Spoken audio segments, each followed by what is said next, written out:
2006 Mumbai railway बॉम्बस्फोट प्रकरणी मोठी बातमी, सर्व आरोपींची निर्दोष मुक्तता।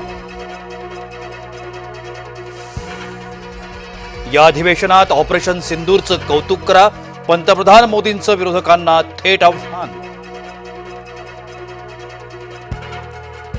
सूरज चव्हाण यांचा माफीनामा, छावाच्या कार्यकर्त्यांना मारल्यावर झाली उपरती। हनी ट्रॅपची सीबीआय चौकशी करा, राऊतांचं मुख्यमंत्र्यांना आव्हान। छावा संघटनेनं पुकारला लातूर बंद, मारहाण प्रकरणी छावाचे कार्यकर्ते आक्रमक।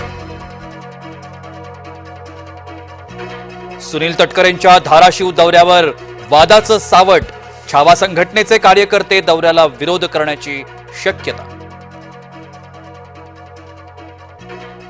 राष्ट्रीय स्वयंसेवक संघाचं शताब्दी वर्ष, संघ घरोघरी जाऊन 100 वर्षातली कामं पोहोचवणार।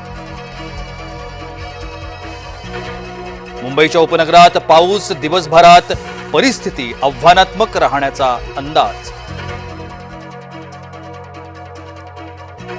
दक्षिण कोरियात पूर, भूस्खलनामुळे जनजीवन विस्कळीत, आतापर्यंत 14 जणांचा मृत्यू, 12 जण बेपत्ता। भारताच्या ब्रह्मपुत्रा नदीवर चीनकडून धरण बांधणी, जगातील सर्वात मोठं धरण उभारणार, भारताची चिंता वाढली।